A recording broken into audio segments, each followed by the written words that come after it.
At 30 years old, 4 years after a husband who slipped out the back door of her life without slamming it. Margaret Ellis stood on the porch of a house the county had valued at $400 and pushed open a door her father had hung in secret. She had no money. She had no plan. Her two older siblings had taken the company, the family home, the savings, the truck. Even the photograph of her grandfather that used to sit on the office wall. People in Mill Hollow watched her drive out to the end of Old Hollow Road in a car with 140,000 miles on it and shook their heads and called it a pity. A girl that young, they said, left with nothing but a piece of land at the end of nowhere. But what they didn't know, what nobody knew, was that the inside of that house had nothing to do with the outside. And what her father had built behind those rough plywood walls would change every single thing about who she thought she was. Before we go any further, if old stories about quiet people and the things they leave behind mean something to you, take a moment now to subscribe. Pull up your blanket, settle in.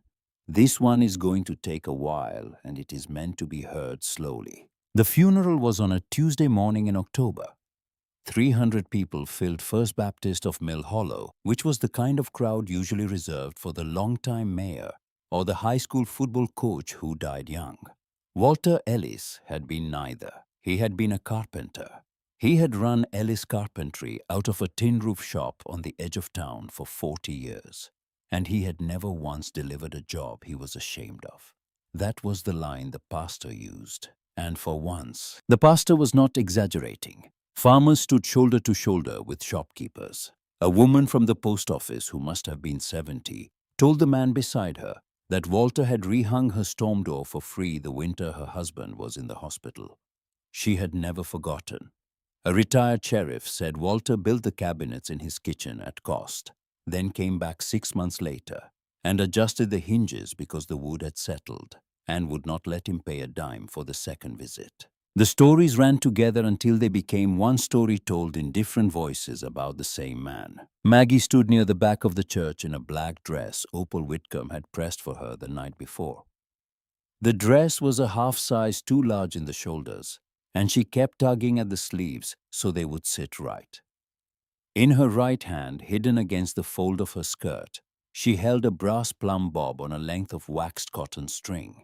The bob was the size of a small pear, heavy in the palm, worn smooth at the tip from a century of use. It had belonged to her grandfather, Elias, who had carried it across the Atlantic in a wooden toolbox in 1923. Walter had pressed it into her hand the week before he died. His grip had been almost nothing by then, but his eyes had been clear. A plumb line tells you what's true even when the wall lies. Remember that. She thought it was the morphine. It wasn't. Curtis sat in the front pew in a charcoal suit and a silver tie and shoes that had never touched a job site. He was 38, 8 years older than Maggie, and he had run the books at Ellis Carpentry for almost a decade. He worked the room before the service, shaking hands, nodding, accepting condolences in the practiced way of a man who had learned that grief, like everything else, could be efficiently administered. Lorraine sat 2 seats away, 35 soft around the eyes, married to a man who sold farm insurance. She kept her hands folded in her lap and her face turned slightly toward the stained glass on the east wall, and she did not look at anyone for very long. Opal Whitcomb had driven 40 minutes in from the property out on Old Hollow Road. She was 76 and had known Walter since before Maggie was born. She lived on the parcel of land that bordered the lot Walter had bought at the tax auction, and she was the only person in that church who did not seem surprised by anything the pastor said. When the service let out, she squeezed Maggie's hand on the way through the doorway and held it a half-beat longer than a stranger would have. "Come see me when you are ready. There are things you need to know." Maggie barely registered the words. Her hearing had gone strange in the last 2 weeks, the way it does after a long sickness in the house. Everything sounded like it was coming from another room. After the last casserole dish was carried out and the last car had pulled away from the lot, Curtis found her in the empty fellowship hall. He did not lower his voice. He did not begin with anything that resembled comfort.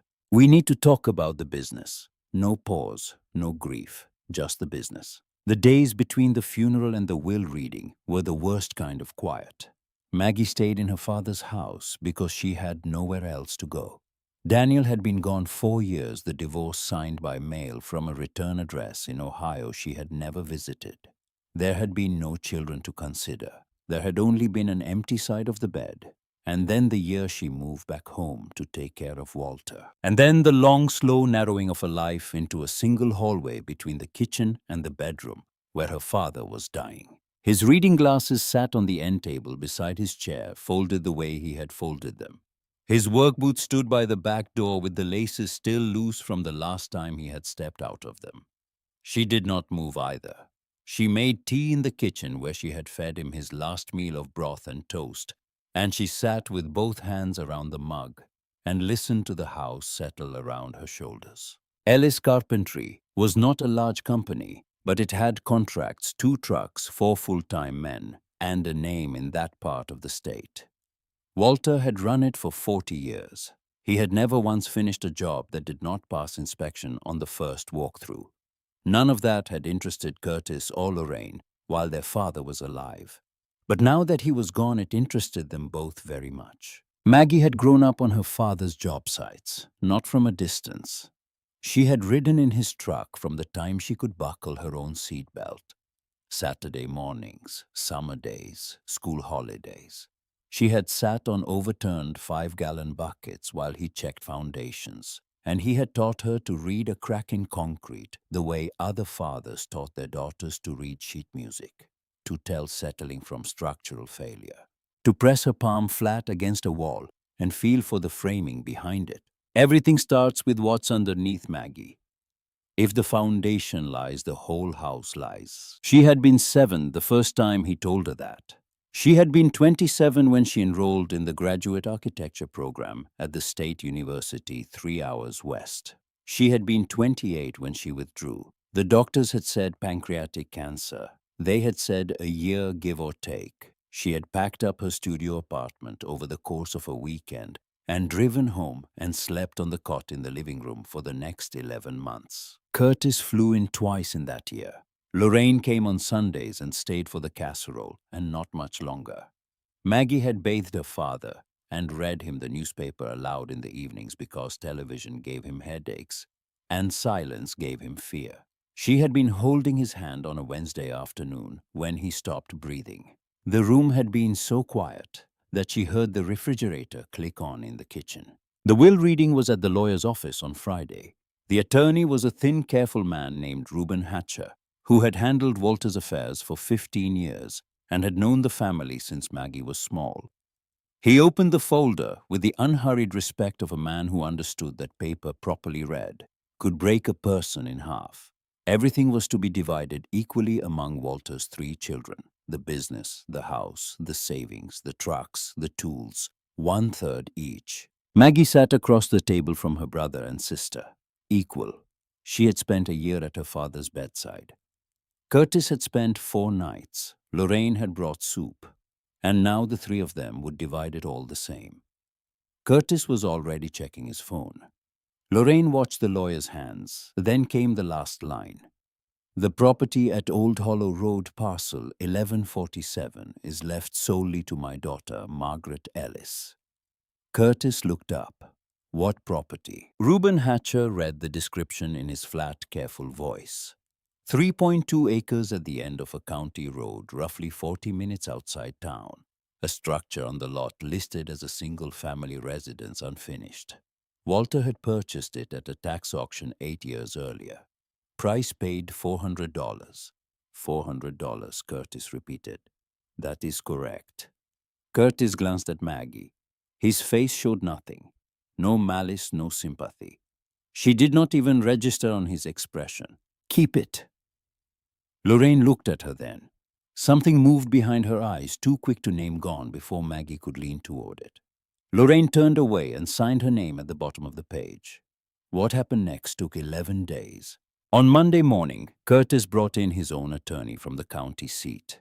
The man wore a navy blazer and spoke in a voice that made every sentence sound like it had already been decided in a back room before anyone arrived. His argument was elegantly simple. Maggie had never been a formal employee of Ellis Carpentry. There were no pay stubs. There was no contract. Her ownership interest in his phrasing was functionally non-existent. She took care of Dad, Lorraine said. It was the only time she pushed back. It was almost a whisper. Curtis did not look at her. That's not a business position. Maggie called 2 attorneys in the county. The first said she would need $15,000 as a retainer. The second said the same number and added that she would probably not win. Walter had never written her into the company as a partner or an employee. She had a moral claim. She did not have a legal one. So she used the only argument she had left. She sat in the kitchen of the house she had grown up in and she told her brother that their father would have hated this, that she had given up school, that she had spent a year feeding and bathing the man whose name was painted on the side of the truck Curtis now intended to keep. Curtis leaned against the counter with his arms crossed and listened to her finish. "You're 30 years old," he said. "You don't know how any of this works. Dad left you a piece of land. Be grateful." Lorraine stood in the doorway with both hands wrapped around a mug she was not drinking from. She did not say a single word. She called Maggie that evening. Her voice was small. Maggie could hear a television in the background, some daytime show. Her sister was not really watching. "I know this isn't right. You could say no." The silence on the other end stretched out long enough that Maggie counted her own breath 3 times. "I have a marriage. I have a mortgage. I can't fight Curtis. He has the lawyers. He has the name on the deed of the office building. I don't know what I can do. You could say no. I'm sorry, Maggie. I'm so sorry." She did not call again. The family house sold in 9 days. Curtis priced it to move, and a young couple from out of state took it.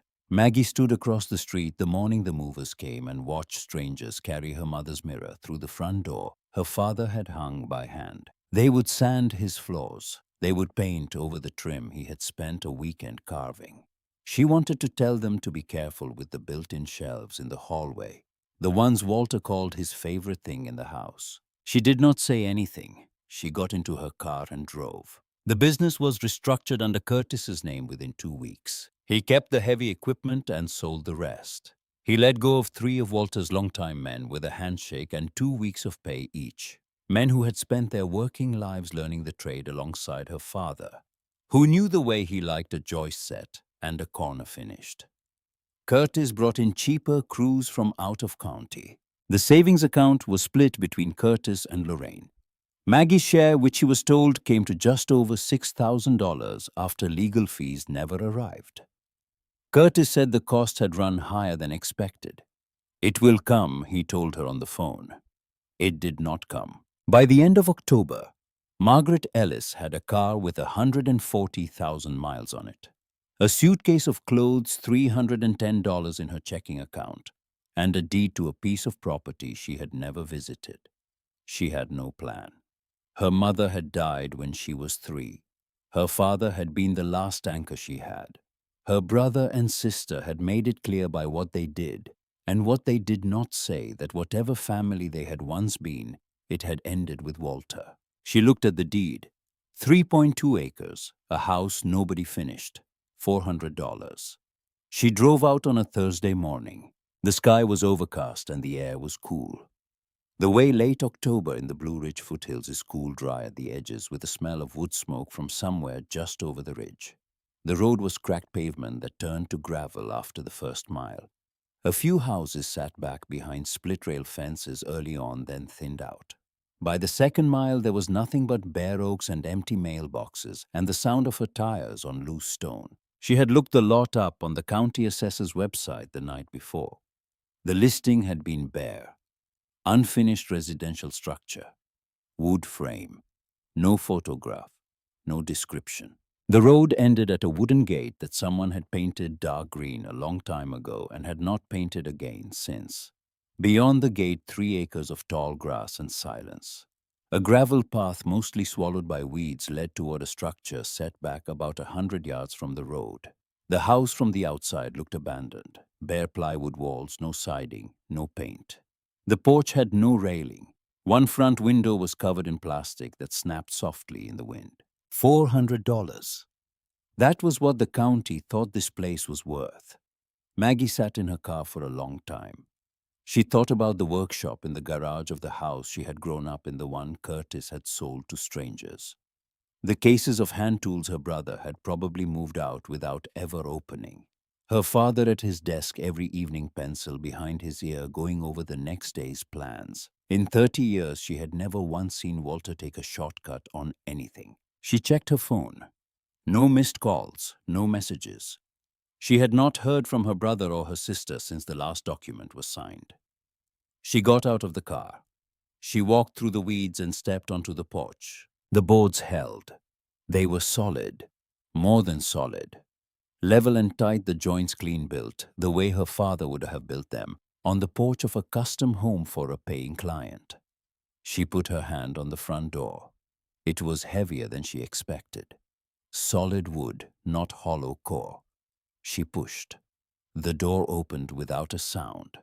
The hinges did not squeak. Someone had oiled them, and recently enough that the oil had not yet dried into a film. Maggie stepped inside, and what she saw stopped her in the doorway, one hand still resting on the frame. Because the inside of this house had nothing to do with the outside. The interior was finished. Not in the rough, half-done way the exterior suggested. Finished with patience, with intention, with a level of craft she had only ever seen on the very best jobs her father ever ran, and never on a house built for sale because nobody could afford the labor of work like this anymore. Timber framing lined the walls, hand-joined at the corners. No nails, no metal brackets. Mortise and tin on the joints cut so tight she could not see daylight between the pieces. A stone fireplace anchored the far wall. The river rock fitted and mortared with the patience of a man who did not care how long the work took, only that it was done correctly. Built-in shelving ran along the east side of the main room. The wood was oak-sanded smooth and left unstained. The grain of each board visible and straight. Dust covered everything. A thin layer of gray over the mantel, the shelves, the wide plank floor. But beneath the dust, the house was sound. More than sound. It was beautiful. Maggie stepped further inside and let the door swing closed behind her. She stood in the center of the main room with the plumb bob still in her hand and looked at what her father had done. Every joint was clean. Every surface was level. The ceiling beams ran straight and parallel, the kind of precision that required more than a level and a square.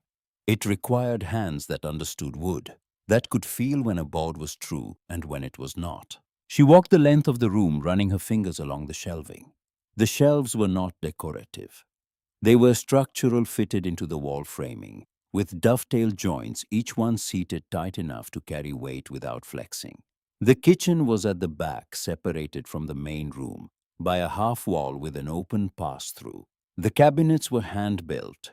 The countertop was a single slab of butcher block, sanded and oiled, the grain running the full length of the room. No hardware. The cabinet doors hung on wooden hinges carved to sit flush. Walter had built this, not his crew, not a subcontractor. Walter, alone by hand over years she had not known about, on a piece of land none of them had ever asked about, in a house the county had valued at $400. Her knees gave out a little. She sat down on the edge of the stone hearth and pressed her palm flat against the cold floor and breathed in slowly through her nose. The plumb bob hung from her fist on its waxed cotton string. The brass tip swayed, then steadied, then stilled. Plumb, pointing at the center of the earth. A narrow staircase ran up from the back of the main room. She climbed it after a while. The treads did not creak. Each one sat flush against the stringers. The risers were uniform. The banister was smooth under her hand and warmed slightly to her touch, the way oak does when it has been worked carefully and rubbed with oil. Upstairs, 2 rooms.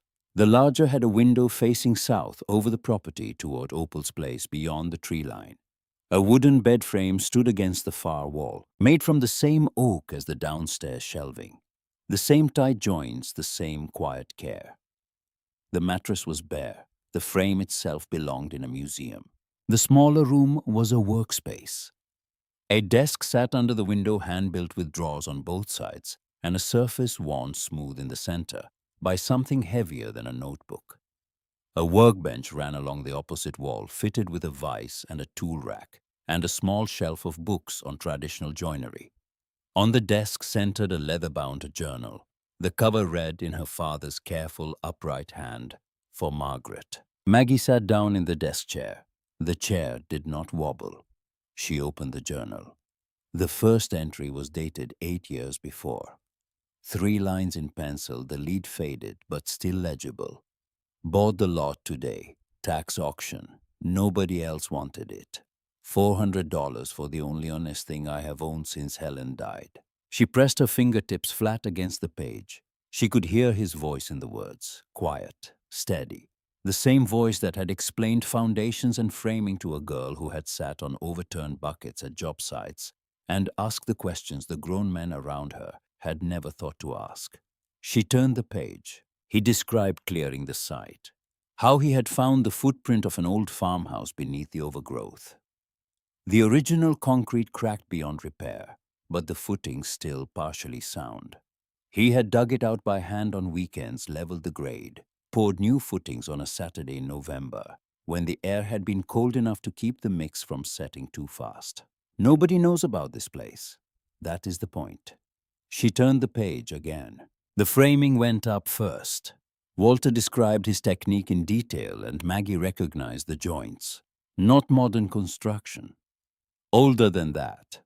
The kind of work that required wooden pegs and hand-cut tenons, and a patience that power tools had made unnecessary in any reasonable business. My father taught me this. He learned it in the old country from his father before him. They did not use nails because nails rust and wood shrinks around them, and the joint loosens with every winter. A proper mortise and tenon holds tighter as the wood ages.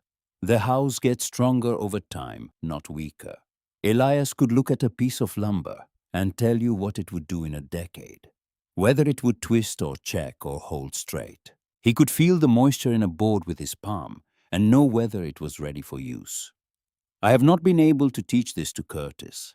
I tried when he was 12. He had no patience for it. By 15, he stopped coming out to the shop with me at all. But Margaret will sit through anything if she thinks she might learn something. She always has. Maggie closed her eyes. The room was very still. Outside, the wind moved through the bare branches with a sound like distant water. She read on. He wrote about coming out every Saturday, leaving before dawn, telling the family he was checking on a rural project. He wrote about working alone from sunrise until late afternoon, then driving back to town in time for dinner. He wrote about a storm in February that had blown a tarp loose and soaked the upstairs framing, and how he had dried each beam with rags and a portable heater across 2 weekends, checking the moisture content with a meter before sealing the wall. A patient man never builds a rotten house. He wrote about her. She's 23 now and starting graduate school next month. I will not see her as much. I'm proud of her, but I am also afraid. She does not know yet what people are willing to take from someone who is gentle. I hope this house is here for her one day when she needs it. I hope she opens the door and understands what I could not say with my mouth. The pencil pressed harder into the page on that sentence. Maggie ran her thumb over the indentation in the paper. She read until the light through the window began to fail. She had not noticed the day going. She had not eaten. She had not moved from the desk chair. When she finally stood, her legs were stiff and her cheeks were tight with dry tears. She did not remember crying. She went downstairs and found the fireplace. A stack of split wood sat beside it, dry and seasoned, cut to uniform length. The kindling was already laid in a small basket next to the hearth. She built a fire the way her father had taught her, paper at the bottom, kindling in a loose cone, 2 split logs on top, with a gap between them for air. The match caught, the flames climbed. The room filled with a warm, shifting light that made the timber framing glow as if it had been lit from inside the wood itself. She brought the journal downstairs and sat on the floor in front of the fire and kept reading. The pages turned slowly under her fingers. The plum bob lay beside her on the white plank floor, brass catching the firelight. A plumb line tells you what's true, even when the wall lies. She read until her eyes would not stay open anymore. She wrapped herself in the blanket from her car and lay down on the floor by the hearth and slept. The house was cold. The walls held out the wind. The sound of the fire and the silence beyond it settled around her like a second blanket. And for the first time in 11 months, she slept without listening for breath in another room. She woke to the smell of chimney smoke. Not inside, outside. And a soft, deliberate knock on the front door. Maggie sat up. The fire was down to embers. The light through the front window was the pale gray of early morning. She got to her feet and crossed the room and opened the door. An old woman stood on the porch. Button coat, short white hair, clear pale eyes behind thin-rimmed glasses, both hands resting on the handle of a canvas grocery bag. I saw the smoke. Nobody has been here since Walter. Maggie did not speak. She could not yet. The old woman studied her face. The concern in her expression softened into something else. Recognition. Not just resemblance. Continuation. You are his daughter. Yes. Opal Whitcomb. I live on the next property. He used to bring me tomatoes. The morning light slanted across the porch and caught the brass of the plumb bob still in Maggie's left hand. Opal looked down at it and back up. Her eyes were wet. He told me one day a long time ago that there were things on this property I should not ask about. That when the time came, somebody would open the door. He didn't say who. He didn't have to. She lifted the canvas bag a little. I brought eggs and bread and the name of a man at the power company who owes your father a favor. May I come in? Maggie stepped back from the doorway. Opal Whitcomb crossed the threshold of the house Walter Ellis had spent 8 secret years building, and the door swung shut behind her, and somewhere in the woodwork above their heads, the old oak shifted very slightly with the change in the air, the way a house does when it recognizes that someone has finally come home. Opal set the canvas bag on the butcher block counter and looked around the kitchen, the way a person looks at a relative they have not seen in many years. Not surprised, recognizing. He never let me pass the gate, she said. Not once in 8 years. He would stand at the end of the path with a paper sack of vegetables from my garden, and we would talk about the weather. And then he would walk back up here alone. She unscrewed the thermos she had pulled from the bag and poured 2 cups of coffee into mugs she found on the open shelf above the sink. The mugs were heavy stoneware glazed the color of river clay. Walter had made them in a kiln at the community college on a Saturday morning class he never told anyone about. There were 6 of them lined up in a row on the shelf, the bottoms all stamped with a single letter W. You drink it black like he did, I do now. They stood at the counter. The morning light came in through the window over the sink and laid across the wood grain, like something being read aloud. Opal slid one of the mugs across to her. Maggie took it with both hands. The heat of it bit into her palms in a way that felt like proof of something. You need to call the power company today. The man's name is Earl Hanson. I wrote it on the bag. He will not charge you the connection fee. He will not say why, and you should not ask. Just say the lot at the end of Old Hollow, and he will know. What did my father do for him? Walter built him a wheelchair ramp the spring his wife came home from the hospital. Did it on a Sunday. Would not take a check. Maggie looked down at the coffee. It was very black and very hot, and she could see her own face in it faintly distorted by the surface. I don't know where to start. Opal did not answer right away. She finished her coffee. She set the mug down with a small, careful sound. You start with the well. Walter drilled it deep enough for year-round. He had the water tested twice.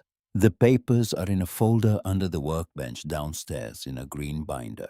You will need to flush the line and prime the pump, and have the septic inspected before you can use the bathroom for anything serious. The pipes are run. Nothing is hooked up. She turned and pointed through the half wall toward the kitchen window. There is a propane tank buried at the side of the house, 20 feet off the foundation. It has been sitting full for 3 years. The gas line into the stove is capped. You will need a plumber to open it. Opal walked toward the front door. I'm not going to stay and tell you how to live in your father's house. You will find your way. But if the smoke stops coming out of that chimney for more than 2 days in a row this winter, I am walking over with a shovel and digging you out of whatever you fell into. I am too old to attend another Ellis funeral. She closed the door softly behind her. Maggie stood alone in the kitchen for a long time. She listened to the sound of Opal's footsteps fading down the porch. She listened to the wind in the gutters her father had hung. She listened to her own breathing and noticed for the first time in almost a year that it was even. She got to work. The first week was the kind of work that produced no visible result. She walked the property line and counted the fence posts that had rotted at the base. There were 11. She found a hand auger in the workshop and a stack of fresh cedar posts already cut to length leaning against the back of the house under a tarp dry, the ends sealed with wax. Walter had bought them the spring before he was diagnosed. He had set them aside for the day she would come. She tried to dig the first post hole and broke the handle of the auger on a hidden root within 20 minutes. She sat in the grass and pressed her palms against her eyes until the urge to cry passed. Then she walked to the workshop and looked through the tool wall until she found a second auger her grandfather Elias had used brass-collared, the wood handle worn smooth by hands that had been dead for 40 years. She carried it back out to the fence line. The hole took her 3 hours. By the end of the first day, she had set one post. Her hands were blistered, and her lower back felt like it had been wrapped in barbed wire. She walked into the kitchen and ate a piece of bread Opal had left, and drank water from a jug and lay down on the floor by the dead fireplace because she had not had the energy to build a fire. The post stood. That was what she told herself before she fell asleep. The post stood, and it was Plumb, and her grandfather's auger had cut it. The second day she set 2 posts, the third day 3. By the end of the first week, the south fence line was finished. The wire was tight. The connections were neat. The corner braces were notched in the old way, the way Walter had drawn in one of the notebooks she had found on the workbench. She did not let herself look at the journal in those days. She knew what was in the second half of it. She had seen the handwriting tighten. She had read enough to know that the rest of the entries were not about joinery anymore. They were about her brother. She was not ready yet. On the morning of the 8th day, a pickup truck slowed at the gate. Maggie was in the yard with a wheelbarrow full of brush she had cleared from the foundation line. She straightened up. She wiped her forehead on the back of her wrist. The man in the truck was in his early 60s, broad across the shoulders, with the kind of face that had spent its whole life outdoors. He cut the engine and got out and stood with one hand on the open door of the truck, looking up the path at the house. "You don't know me. I worked for your father. 22 years. She knew the face then. She had seen it at the funeral. She had seen it at her father's office once when she was small. She could not pull up the name. Eugene Hartwell. Finished carpentry. I heard somebody was out here. He did not move from the truck. He was waiting to be invited. "Come up," she said. He walked up the path, slowly looking at the porch boards, the way the railing was tied into the posts, the angle of the eaves. He stopped at the foot of the steps and pressed his palm flat against the porch decking and pushed down once. He nodded to himself. He said that with screws, not nails, from underneath, so nothing shows on top. She had not noticed. "May I see inside?" She stepped back from the doorway. Eugene walked into the main room and stood where she had stood the first morning, and his face did something she did not have a name for. Something underneath the skin moved and resettled. He took his hat off without thinking. He walked to the fireplace and looked at the mortar joints. He went to the shelving and ran 2 fingers along the edge of a dovetail. He climbed the stairs and was gone for a long time. When he came back down, he sat on the bottom step and put his face in his hands and stayed like that for almost a minute. I worked next to your father for 2 decades. He never said a word about this, not one word. He told me Saturdays were the rural project. There was no rural project. I know that now. Eugene wiped his face with the heel of his hand. He stood up. He put his hat back on. I am out of work, he said. Curtis let me go in November. I am too old for the cheap crews, and I will not work for the kind of men your brother hires now. If you need a hand on anything in this house, I will work for the cost of gas. That is not charity.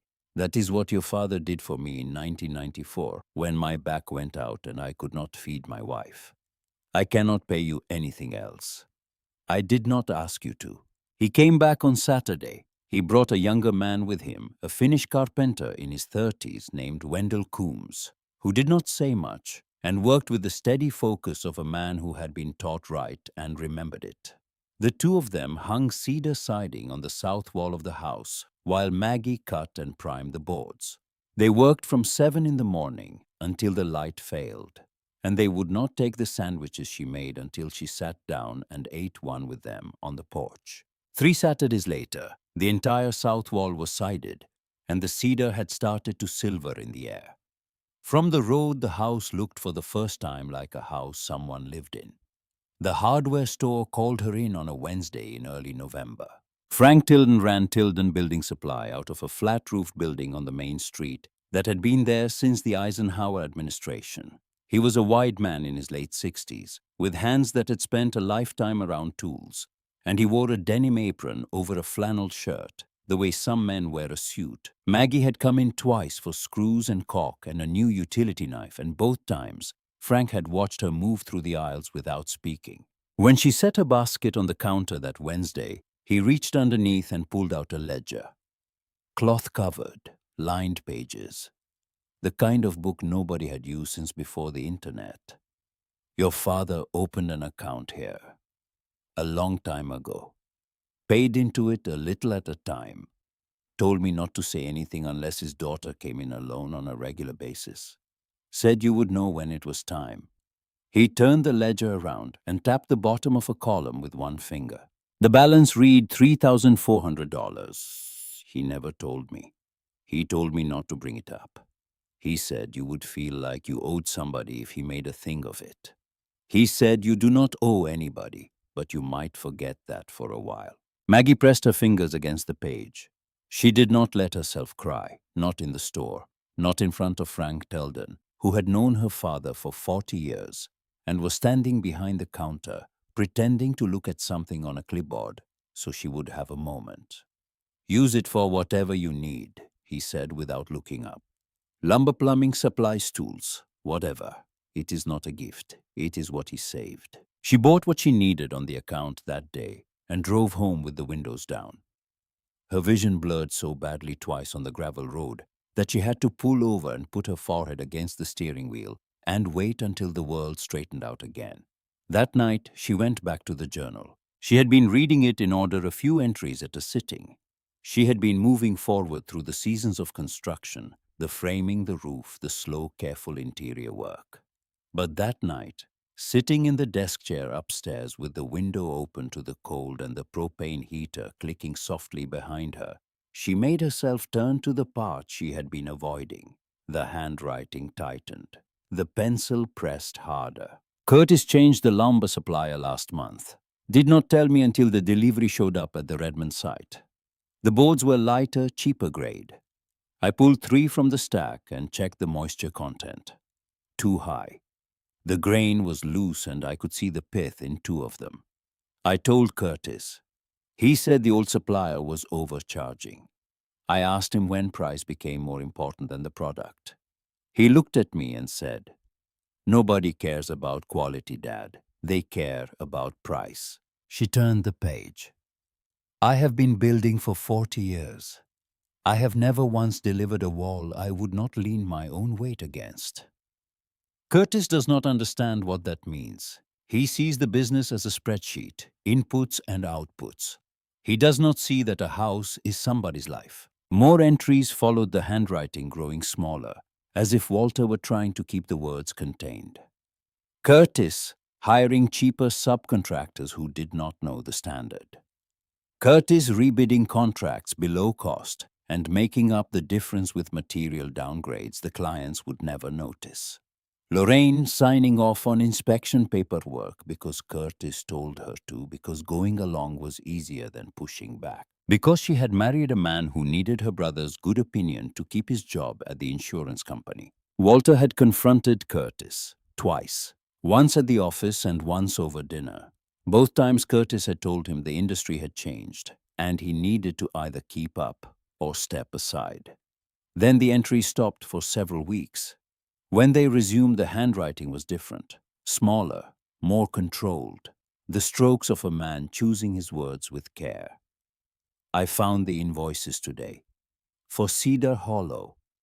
She turned the page. The next sentence stood alone in the center of the paper. Everything I was afraid of is true. Maggie closed the journal. She went downstairs and built a fire because she needed to do something with her hands. She watched the flames climb and listened to the wood pop and tried to slow her breathing. Cedar Hollow. Senior Living was the name of a building she had driven past her whole life without thinking about. It sat on a rise 3 miles outside town, a long single-story complex with a covered drop-off and a lawn that the residents tended in pots along the windows. It had opened a year and a half before Walter died. Ellis Carpentry had been the general contractor. Curtis had put the bid together himself, back when Walter was first beginning to lose weight, and the family had not yet said the word cancer out loud. Curtis had won the bid by coming in 22% below the next nearest competitor. She went down to the basement workshop. The drawer in the smaller desk under the workbench was locked. She had noticed it on her first day and assumed it held papers or supplies. Now she knelt in front of it and studied the lock, small brass, the kind that takes a skeleton key. She searched the workshop for almost an hour. She checked the tool pegs and the shelf edges and the underside of every drawer. She found it taped to the back of the desk in a small envelope marked with a single pencil dot. The key turned with a soft click. Inside the drawer, a thick manila folder. The tab read in her father's handwriting, underlined twice, Coal Construction. Below it, scratched out and rewritten, Ellis Carpentry. Below that, a date. She lifted the folder out. It was heavier than she expected. She set it on the workbench and opened the cover. The first page was a photograph, a concrete pour at a job site, annotated in pencil with 2 columns of numbers, contract specifications on the left, actual materials on the right. They did not match. She turned the page. Another photograph, another set of numbers, another gap between what had been promised and what had been delivered. She kept turning. The folder held 23 photographs, each one documented with the thoroughness of a man who had spent his career reading building codes and knew exactly what a violation looked like. The last 8 pages were Cedar Hollow. The concrete had been 2 grades below the specification. The rebar had been a narrower gauge than the plans required, spaced 16 inches apart instead of 12. The compression test, which should have been performed by an independent lab, had been signed off by a man named Thomas Mercer, who was Lorraine's husband's cousin and worked in the county inspection office. Maggie sat on the cold concrete floor of the workshop and stared at the wall and could not move. On the last page of the Cedar Hollow section, her father had written a note, not to the county, not to a lawyer, to himself. I wanted to stop them. I wanted to drive to the county office and put this folder on a desk and walk out and let it fall on whoever it fell on. But they are my children. God help me. They are my children. I could not make myself do it, so I am writing it down. All of it. And I am putting it here in this drawer in the house no one knows about, where someone braver than I am can find it when the time comes. If something goes wrong, somebody will know. And if nothing goes wrong, maybe the building holds and the people inside it grow old in peace. And I can die with what I did not do and not have it kill anyone else. She closed the folder. She put it back in the drawer. She turned the key. She walked upstairs and stood in the main room of the house her father had built, and pressed her palm flat against the stone of the fireplace until her hand was cold. She did not sleep that night. She lay on the floor by the embers and stared up at the ceiling beams. The plumb bob hung from a nail beside the door where she had hung it the first morning, and it caught the last firelight, and it did not move. A plumb line tells you what's true even when the wall lies. 11 days passed. She did not open the drawer again. She told herself she needed to think. She told herself the building had stood for 18 months and would stand another month while she figured out what to do. She told herself she was 30 years old and had nobody in the world and could not afford to bring the whole sky down on her shoulders without preparation. She kept working on the house. Eugene came on Saturday with Wendell. They installed the windows in the front of the house, real glass in real frames, replacing the plastic sheeting that had snapped in the wind for 8 years. The first time Maggie pulled the plastic away, and the morning light came through the new pane and laid clean across the floor of the main room. Eugene took off his hat and stood quiet, and Wendell put his hand on the older man's shoulder, and nobody said anything for almost a minute. That was her first small success. The house had eyes again. On the 11th night, she lay on the floor with the small radio Opal had given her, tuned low to the local news. Weather first. A county budget item. Then this. Engineers have been called to Cedar Hollow Senior Living, where overnight a section of ceiling in the East Wing dining hall collapsed during a small earth tremor felt across the region around 2 a.m. One resident, an 81-year-old man whose name has not been released, was struck by falling debris and is in stable condition at Mill Hollow Regional. 2 other residents were treated for minor injuries. The East Wing has been evacuated. Officials are investigating whether the structural failure was related to the seismic activity or to underlying defects in the building. Maggie sat up. The fire had burned down to nothing. The house was cold. She could see her breath. She stood up slowly. She walked to the door and lifted the plumb bob off the nail. She held it in her palm. The brass was cold against her skin. The cotton string trailed between her fingers. A knock came at the door. Soft. 3 times. She opened it. Opal stood on the porch in a heavy coat with her arms wrapped around herself. The morning was still pitch black behind her. Her eyes were wet and her mouth was set in a line that Maggie had not seen on her before. "My husband died at Cedar Hollow," Opal said. 3 years ago, last spring, before they opened that East Wing. He was the second resident on the list when it opened. The man in the hospital bed tonight is sleeping in what used to be Harold's room. She looked Maggie in the eye. "I need you to tell me something. And I need you to tell me the truth. Did Walter know? Did he know there was something wrong with that building?" Maggie's hand closed around the plumb bob until the brass tip dug into her palm. She could not answer. The wind moved through the bare branches outside. Somewhere down the road an engine started. The first gray of dawn was beginning to lift along the ridgeline behind Opal's shoulder, and the question hung between them in the cold air waiting. Maggie stepped back from the doorway. "Come inside," she said. "There is something I need to show you." Opal followed her into the main room without a word. Maggie went down to the workshop alone. She unlocked the drawer. She brought the folder upstairs and set it on the kitchen counter under the new pendant light Eugene had hung the Saturday before. She opened the cover. Opal put on her glasses. She did not sit. She turned the pages slowly. Her hands were very steady. She lingered on the Cedar Hollow section the longest. She studied the photographs of the rebar.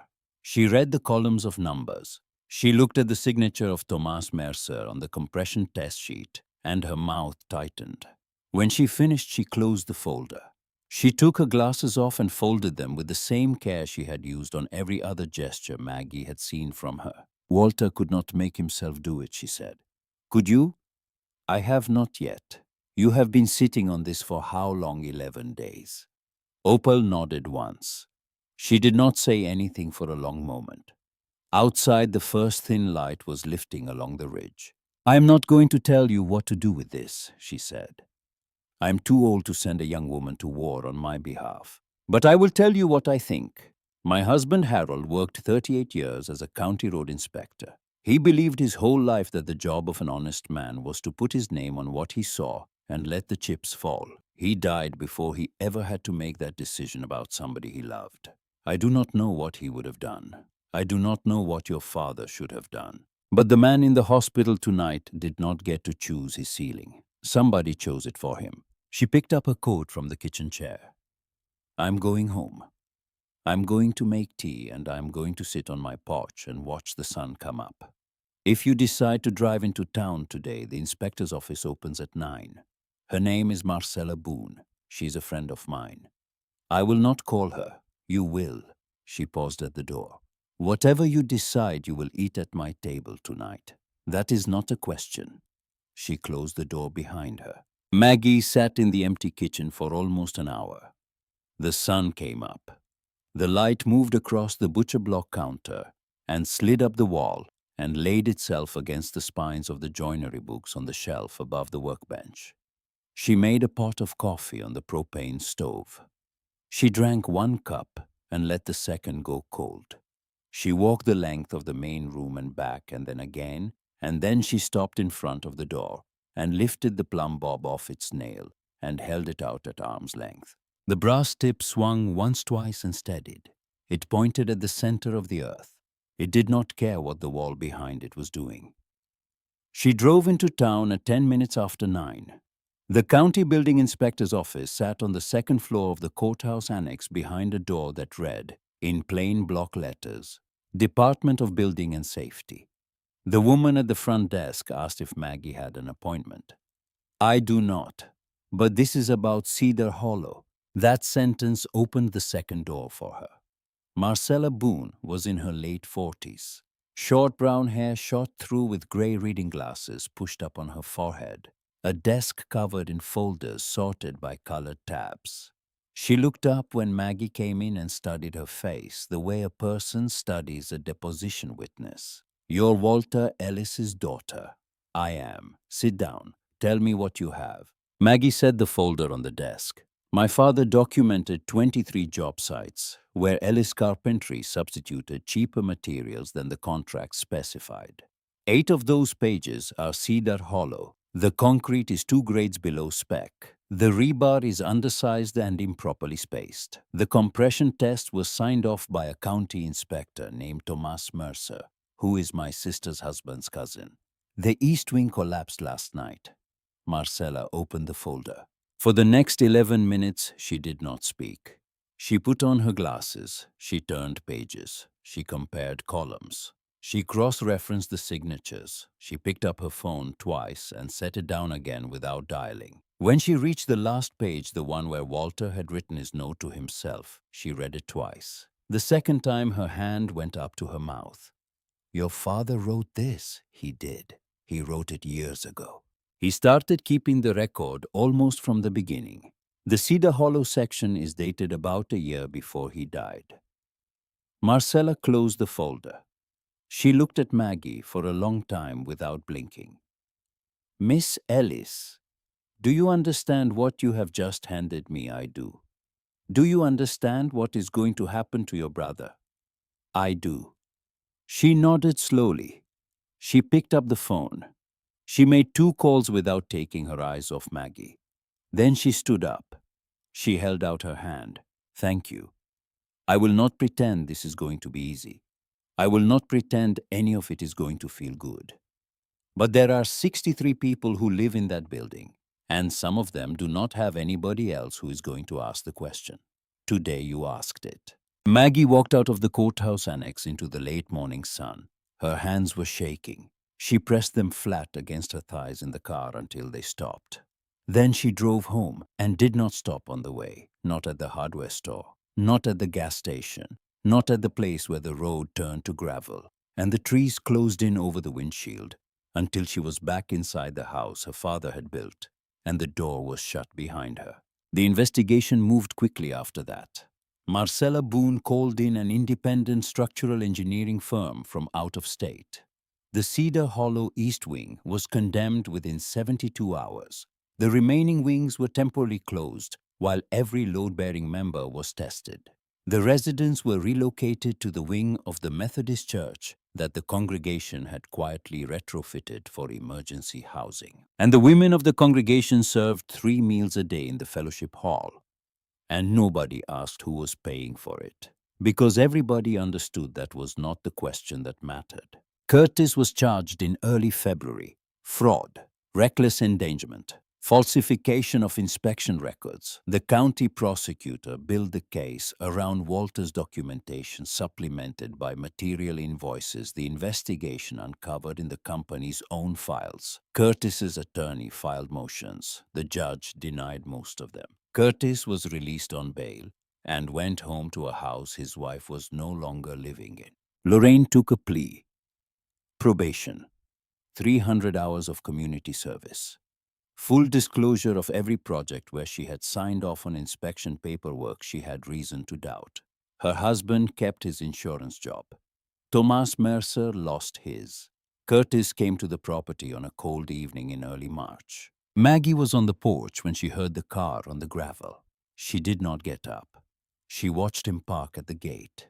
She watched him walk up the path the way a man walks towards something he is not sure he's allowed to enter. He stopped at the bottom of the steps. He had lost weight. The charcoal suit was gone. He wore jeans and a barn jacket that had belonged to their father, the elbows worn through to the canvas underneath. "May I sit?" She nodded toward the step. He sat. He did not look at her. "I drove out here twice last month," he said. "Both times I sat in the car at the end of the road and could not make myself open the gate. Tonight I told myself I would either come up or stop pretending I might." The wind moved through the pines along the fence line. A barred owl called from somewhere on Opal's property. Did he really build all of this himself? He did. Curtis pressed the heels of his hands against his eyes. "Why didn't he tell me?" "Because you would have asked what it was worth." He let out a sound that was almost a laugh and almost a sob, and resolved into neither. He sat with his head down for a long moment. "I tried to stop myself once," he said. "On the Cedar Hollow bid. I had the numbers in front of me. I knew what the materials had to cost to come in under the next competitor. I sat in the truck in the parking lot for 2 hours that day. I thought about driving home and telling Dad I could not do it. I thought about telling the client we could not bid that low without cutting somewhere. I sat there until it got dark. Then I drove back to the office and I signed the bid." "What stopped you from driving home?" He looked up at her for the first time. His face in the porch light was older than she had ever seen it. "I thought you would judge me less than he would. That is the truth. I thought if it ever came out, you would be the one I could talk to. I built this whole thing on the assumption that my sister was softer than my father. And then he left you the folder." He shook his head slowly. "You are 30 years old. You did the one thing he could not do in 40 years. I do not know how to live with that. I am going to have to learn." He stood up. He did not reach for her. He did not ask for anything. "I am not asking you to forgive me. I do not think I am ready to be forgiven. I came out here to tell you that I saw what he built, and I understand now what I was never going to understand any other way. That is all." He walked down the steps. He paused at the bottom and turned back. "The sign at the gate? You used the original year, 1978. You did not start over. It was never my company to start." He nodded once. He walked back down the path and through the gate and got into his car and sat there for almost a minute before he started the engine. The headlights swept across the front of the house and across the new cedar siding that had silvered now and across the porch where Maggie sat. And then the car was gone down the gravel road and the night closed back in. She stayed on the porch a long time. The plumb bob hung from a nail beside the door. The brass caught the porch light. It did not move. Lorraine started coming on Saturdays in the middle of March. She did not say much the first few weeks. She brought coffee for the men working on the house, and she swept the workshop at the end of each day, and she carried lumber when somebody asked her to, and she went home in the evening without staying for dinner. The fourth Saturday she stayed. She helped Opal clean tomato seeds at the kitchen table for next year's garden, and she cried very quietly into the dish towel. And Opal did not pretend not to notice, and also did not say anything about it. That was the beginning of something. Maggie did not have a name for it yet. Opal got a letter in the second week of April. She brought it across the property line on a Tuesday evening, holding it in both hands, the way a person holds water they do not want to spill. She sat on the porch step. She did not open the envelope. "It is from my son," she said. "He left 30 years ago. He sold the family farm out from under me the year after his father died, and he moved to Oregon, and he has not written once." She turned the envelope over. "He saw a story on the television," she said. "The Cedar Hollow story. The young woman in Mill Hollow who turned in her own brother to protect a building full of strangers." He said in the letter that he sat in front of the screen and could not move for an hour after it was over. He said he thought about his mother. He said he had been telling himself for 3 decades that what he did to me was a long time ago and not worth coming back to fix. He said the woman on the television had not let herself off that hook. So he was writing to me to ask if he could come home. What did you write back? I have not written back yet. I am sitting with it. I have earned the right to sit with it. Maggie reached over and took her hand. Opal held on tight. They sat there on the porch step until the sun went down behind the ridge, and the first frogs of the season started up from the pond at the back of the property, and the air smelled of turned earth from the garden, where Opal had begun setting out her seedlings for the year. The sign went up on the gatepost on the first Saturday in April. Maggie had painted it herself in the workshop on a piece of clear-grained cedar she had been saving since November. Block letters in dark blue, the same blue Walter had used on the original company trucks 40 years before. Ellis Carpentry, founded 1978. Below the name, in smaller letters, a single line: by hand, by the grain, by the plumb line. Eugene was in the yard when she hung it. Wendell stood beside him. Frank Tilden had driven out from the hardware store on his lunch break. And the framing man, whose name was Houston Pell, was there too, the 4 of them looking at the sign as if it were the unveiling of something larger than a piece of cedar with words on it. Opal stood on the porch with a coffee mug in her hand. Lorraine sat on the steps with her chin on her knees.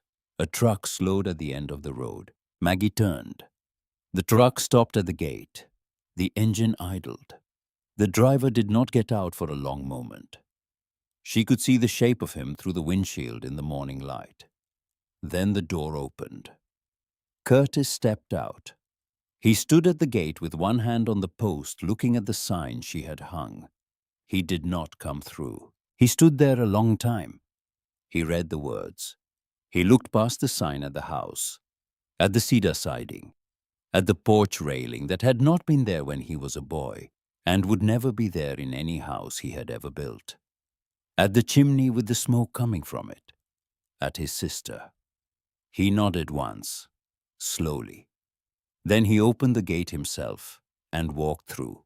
Nobody spoke as he came up the path. He did not look at any of them. He walked up the steps. He stopped in front of Maggie. His eyes were wet and his hands were empty. "May I come inside?" She held the door open.